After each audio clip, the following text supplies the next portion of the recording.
En particular, el programa de hoy se va a referir a algo que nos está afectando a todos en distinta medida, en todo el mundo y particularmente en nuestro continente, que son los efectos económicos de la guerra. Particularmente lo que ya están sintiendo todos los habitantes del mundo, en Estados Unidos, en Colombia, en Venezuela, acá en la Argentina, en Uruguay y en todos los países, es que empieza a doler el bolsillo. Por distintas razones empiezan a subir los precios. Así es, Ernesto, y como siempre recurrimos a nuestras conexiones. Para el comienzo del programa vamos a empezar con Kristalina Georgieva, la titular del Fondo Monetario Internacional, que planteaba que en el caso particular de América Latina, este conflicto y con el impacto que está teniendo en precios internacionales, llega en un momento en el cual la inflación ya era un problema en América Latina. For Latin America and the Caribbean, certainly the war is bad news. As you know, in quite a number of countries, inflation has jumped up even before the Ukrainian crisis. Lo que dijo también Kristalina Georgieva es que uno podría pensar, dado que suben también los precios de los alimentos y que muchos de los países de América Latina son exportadores de alimentos, podría haber un beneficio ahí. Pero ella dice, no, no es tan sencillo porque los insumos de la producción también aumentan. On top of it comes pressure on energy prices. For some of the Latin American countries that are either oil exporters or food exporters, there could be a silver lining, but even for the food exporters, there are concerns around the availability of fertilizers. Si te parece, María, vamos a nuestra segunda conexión, que está compartida por dos presidentes de América Latina. Uno es Iván Duque, el presidente colombiano, y otro es Jair Bolsonaro, su colega en Brasil. ¿Por qué comparten la segunda conexión? Porque Colombia y Brasil son perjudicadas por la guerra porque dependen mucho de un tipo de fertilizante que se llama urea, que se deriva del petróleo y que es fabricado por Rusia y Ucrania y además por Venezuela. La urea se utiliza también fundamentalmente para fertilizantes de tipos de cultivo de productos que se consumen mucho en Brasil y en Colombia, por ejemplo, el café o, por ejemplo, el arroz. Mirá lo que dice Dilberto Trujillo, que es secretario de Agricultura y Minería del Huila en Colombia. En el Huila tenemos cultivos dependientes de la urea, como el arroz, el maíz, el pastoreo de ganado y café, y nos va a impactar de manera muy fuerte, no solamente por la disminución de la producción de urea en Ucrania y Rusia, sino también por los altos costos del petróleo. A Brasil le pasa algo muy similar con el potasio. El presidente Bolsonaro llegó a decir que está en juego la soberanía alimentaria del Brasil e insistió con la necesidad de extraer potasio de las zonas, de las tierras indígenas. Mirá. Essa questão a 10.000 quilômetros de distância daqui, e nós aqui no Brasil, como poucos países do mundo têm, temos tudo que nós precisamos para nós e para o mundo.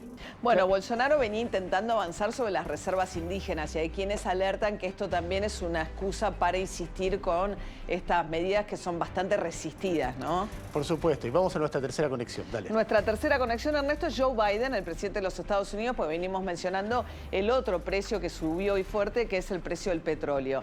A diferencia de algunos de los socios estratégicos y claves de los Estados Unidos en Europa, como es el caso de Alemania, Estados Unidos, que no tiene una importante dependencia la producción petrolera de Rusia, se permitió Joe Biden anunciar rápidamente quizás la medida más dura que se anunció, que es el corte total de la compra de petróleo y de gas ruso por parte de Estados Unidos. That means Russian oil will no longer be acceptable at U.S. ports and the American people will deal another powerful blow to Putin's war machine. De todas maneras, esto no significa que Estados Unidos no sienta el impacto. El año pasado Estados Unidos tuvo una inflación anual del 7%, que para Estados Unidos es altísima. Y el precio del petróleo también sube en los surtidores norteamericanos, llegando a 4 pesos con 30 en promedio el galón, que es algo muy inusual en Estados Unidos. Y también esto se hace sentir en otros países de América Latina. Por supuesto, no es solamente Estados Unidos. Fíjate en El Salvador una protesta de taxistas. Estamos gastando 15 pesos en el día, hoy gastamos 20 hasta 25 dólares en el día cuando hay bastante, ¿verdad? Ahí con la moneda del dólar, ¿no? Y el presidente Bukele intentó responder también a este malestar generalizado anunciando estas medidas. Es un tuit que hizo Bukele, dice: a partir de mañana la gasolina tendrá un descuento de 0,28 pesos. Bueno, con algún detalle posteriormente, el diésel nunca ha tenido FEFE, así que su reducción será menor.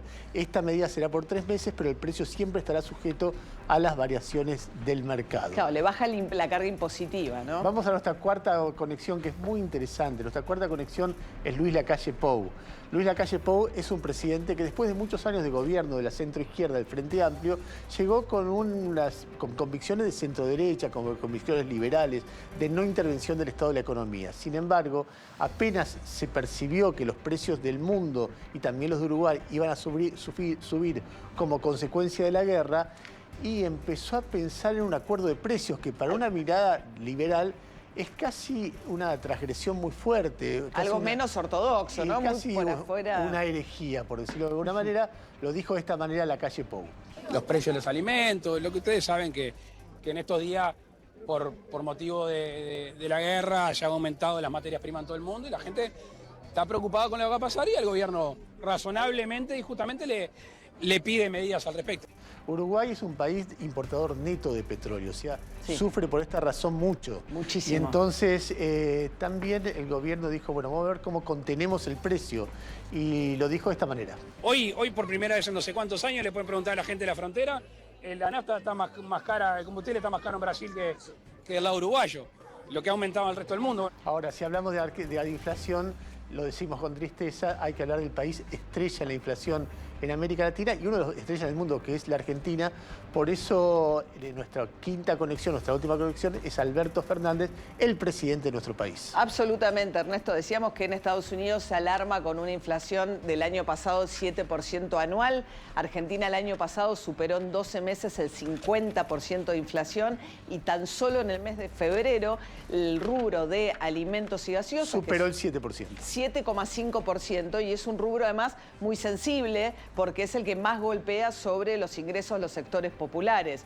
En este contexto, Argentina además tiene una particular preocupación por dos productos que forman parte del consumo de la canasta de la mesa de los argentinos, muy tradicional, como es la carne. Ha caído fuertísimo el consumo de carne, dado la suba del precio de la carne en la Argentina, que es el producto que más nos identifica con la cocina y con la comida, y también, por supuesto, el precio del trigo, que impacta sobre el pan.